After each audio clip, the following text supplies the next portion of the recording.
Motivational Interviewing in DAP Notes. A clinician meets with a client for the first time and begins working with him. Eventually, sessions in, they begin to get into some of the deeper things that are happening with the client, and he begins to create goals for himself. During the sessions, the clinician goes back and documents in the assessment section that the client was open and receptive to her visits. Later, though, in supervision and reviewing the case, the supervisor and the team are concerned about what's happening. They're not sure what's happening in the sessions, and they're confused. This causes the clinician just to simply ask out of frustration, why? In today's training, you will learn the following. We're going to look at the basic structure of what a DAP note looks like.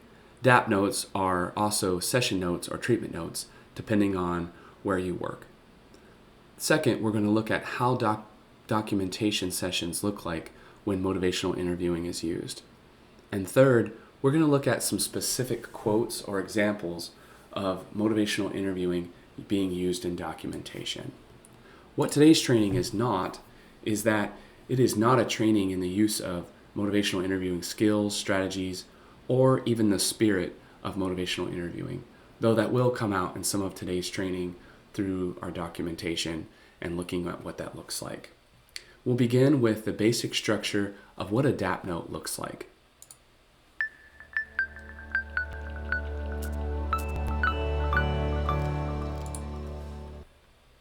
The word DAP is divided into 3 different sections, and it's basically an acronym for Data, Assessment, and Plan.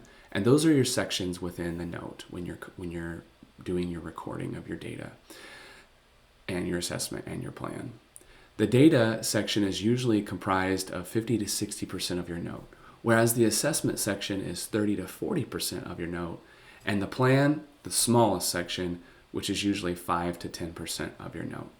Now we're going to look at what each of those sections is comprised of, and I'm going to give you some tips and tricks on how to use motivational interviewing and implement that into your notes.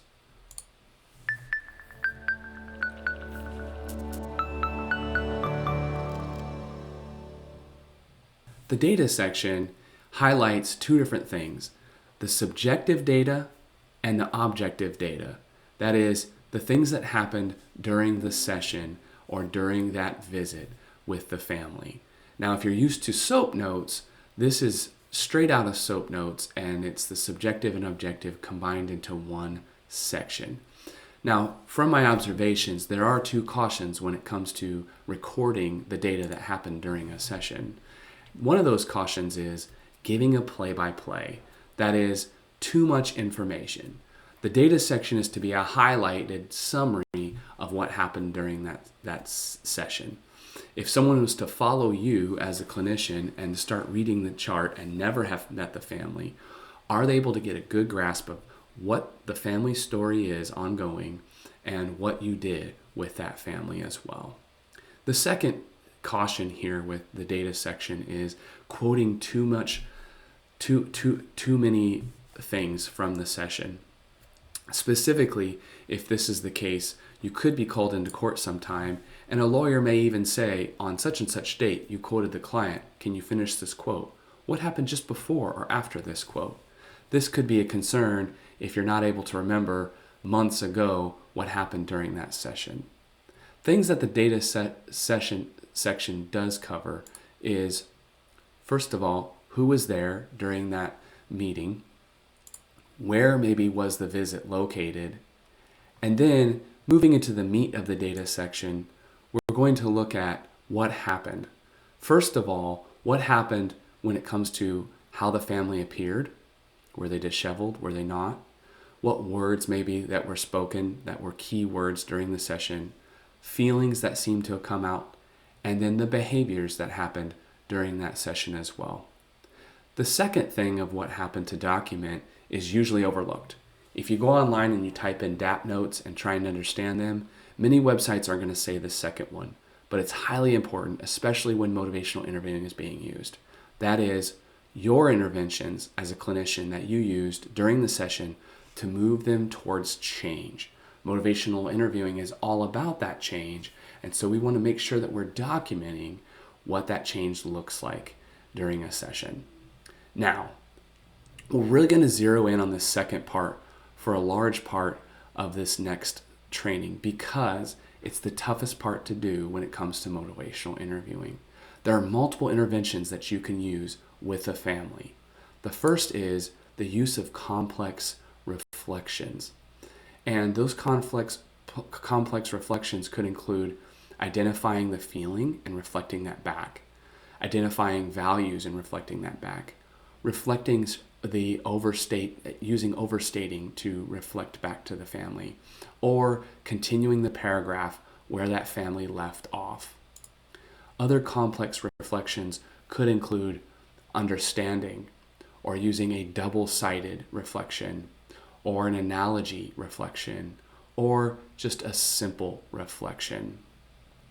See here this next part for a quote from a clinician who used a double-sided reflection. Family skills coach purposely directed the conversation towards change talk through use of a double-sided complex reflection intervention. Our second intervention to document in the data section includes eliciting permission. There's different ways to do this, including the shifting of the topic, eliciting permission by providing information, or simply asking the person what they think about the information that was provided. Here is a quote from a note that shows eliciting permission as an intervention that was used during a session. Therapists intervene to increase client empowerment through eliciting permission by asking to shift topic onto DCS reason for referral. A third set of interventions that MI uses that is great to document is affirmation. There are different types of affirmation, as you may be aware. There are simple affirmations and there are complex affirmations.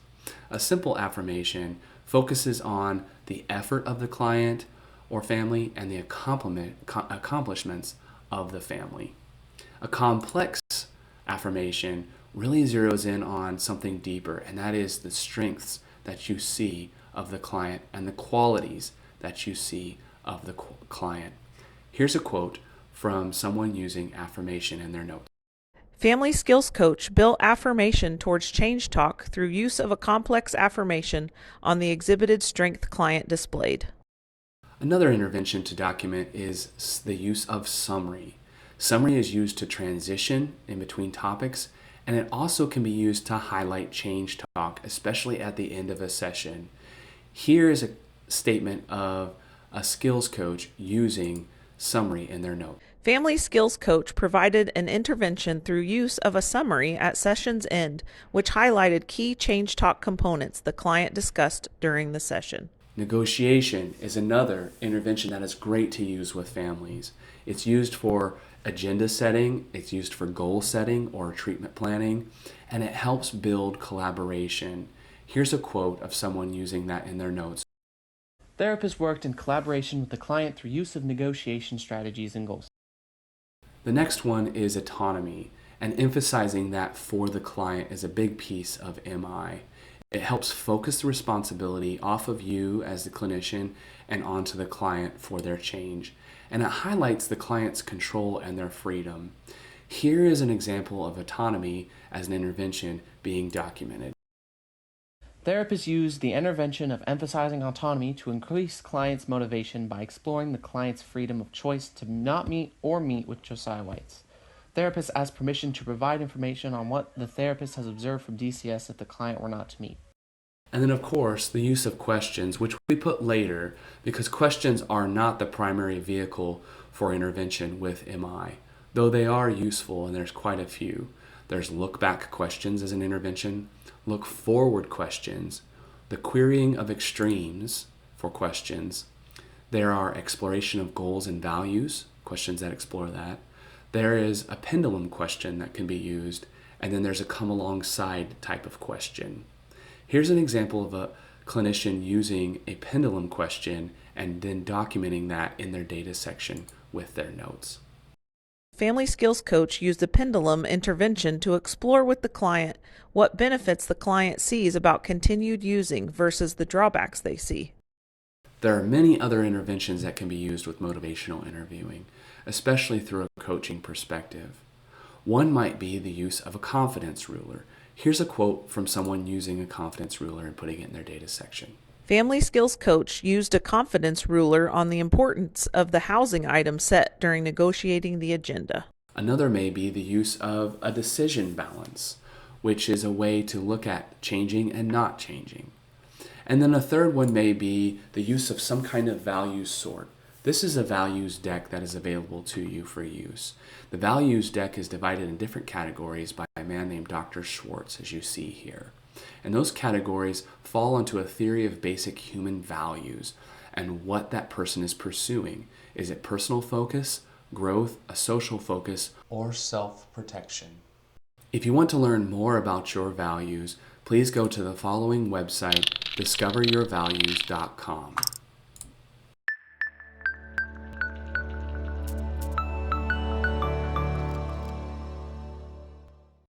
Assessment. What is it? It's basically your interpretation and your hypotheses that happen from that session, all through the specific lens of the theoretical model you're using, in which case this is motivational interviewing.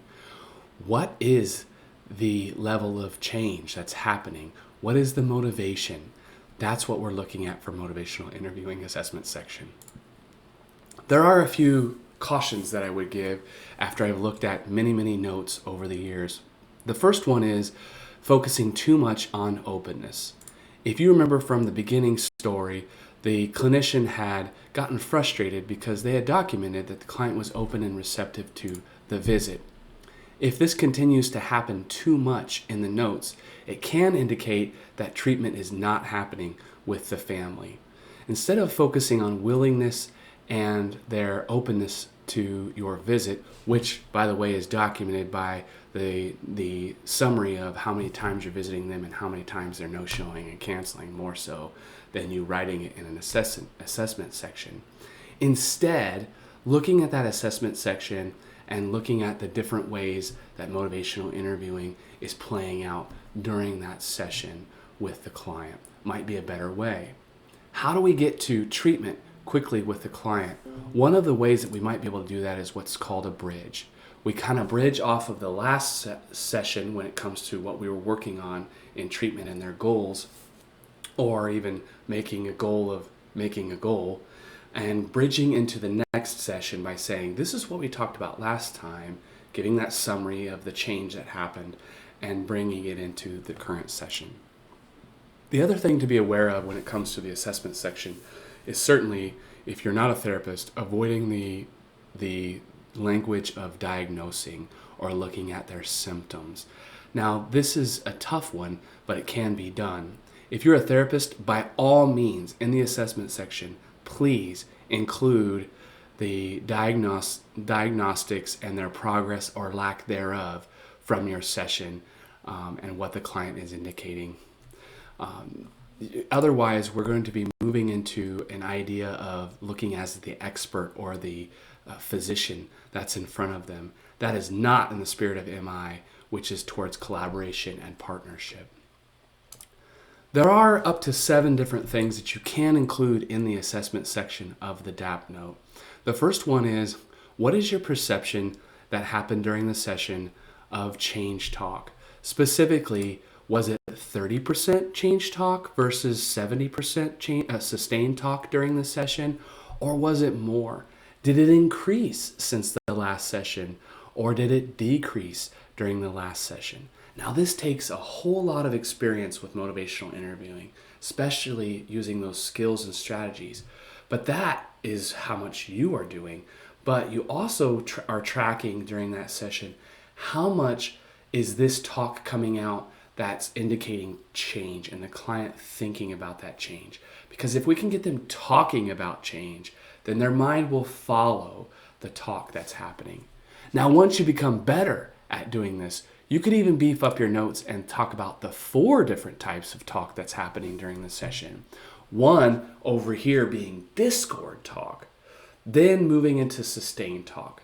Then we're moving them gradually towards change talk, but it's looking more like ambivalence. They're teetering between sustain and change talk. and then into change talk. During your visit, how much was each one? Here's an example of this in documentation. The percentage of sustained talk to change talk during this session was 30-70, with change talk increasing since last session by 10%. The second item that you can document under the assessment section has to do with the intervention progress. That is, the interventions that you listed that you did during the session in the data section. What was the reaction and what was the result of that happening when you were in session with the client? Did they move towards change and increasing their motivation? How so? So we're looking at that during the session. This is happening, not just afterwards when we're sitting down to a note. We're looking at and assessing that throughout. Here's an example. Client stayed on change talk when the double-sided complex reflection was used. This increased the amount of change talk during the session. A third item that you can include in the assessment section is their responses to an assessment or the results of specific assessments that you may have done with the family. For instance, if you do a values sort, what were the results of what were those values that came out? If you do a ruler of some kind, what was the number that they gave? You can mention in the data section that you did such and such ruler, and then the assessment section, you can tell what the client gave from that result. Here's a couple different examples of what that looks like in documentation. Client indicated she was an 8 out of 10 on the readiness to change ruler. And here's another. Client rated his top values as being broad-mindedness, wisdom, and inner peace, all of which fall under the category of universalism on Schwartz Value Survey, indicating a pursuit of self-transcendence toward growth and social focus. So in this instance, the clinician also brought in Schwartz's model and looked at where does this client land with the values that they chose. Yet another item that you can include in the assessment section is where is it at that you believe this person lands on Prochaska's stages of change. Those stages are pre-contemplation, contemplation, preparation, the action stage, a maintenance stage, and some people even add on relapse or a lapse stage. What exhibits your hypothesis that this is where the client is at? Here's an example within a note. The data indicates that the client has moved into the preparation stage from Prochaska's stages of change, as the client has taken 2 small steps towards his goals since last visit. And yet a fifth item that you can include in the assessment section is your hypothesis of what might be barriers to this client continuing to move towards change. So looking at that even during the session, but then afterwards you might have some aha moments and say, this is a hypothesis that I probably want to test or question the client about at the next session. Here's a quote. Family skills coach hypothesizes that the client's mother's recent leg fracture may be a value barrier to him moving out on his own, despite his internal desire to achieve his goals, since responsibility is one of his top 5 values from Schwartz Value Survey. And then a sixth item to be thoughtful through is, and be able to type out maybe in your note, is your hypothesis on how motivational interviewing and specifically those strategies and skills might best be able to help this family or this client that's sitting in front of you be able to move forward.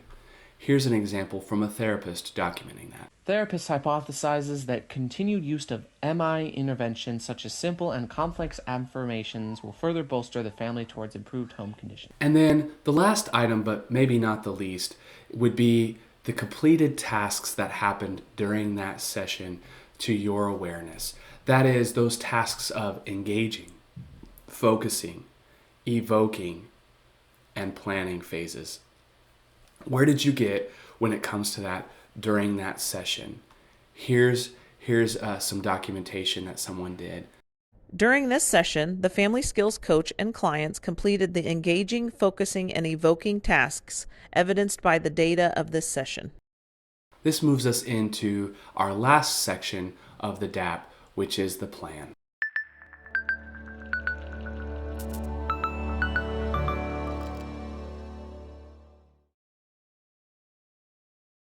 The plan is really what you expect that it's going to be upcoming for treatment. in light of the data and the assessment from the session that you just had. The plan really has to do with multiple different things that you can include in the plan section, but they're all pretty short. First is your next visit. When are you visiting again? Then it might be your next plan. What do you have planned that you want to make sure that you cover with the client next time? And of course, we want to collaborate and partner with the client on that as well. Then, what resources might need to be worked on and by whom? Homework or the client's commitment from this session that you're documenting. What do they plan on working on or doing between that session and the next time you meet? And then looking at next attempts or those motivational interviewing skills and strategies that you think might be helpful for the client at the next visit to be able to implement those and help move them towards change. Further parts and items that you can include in the plan section might be not only what skills and strategies to use, but maybe some hypotheses that you want to test. You've already listed some of those potential barriers in the assessment section, but looking at that for the next time, what might you want to test?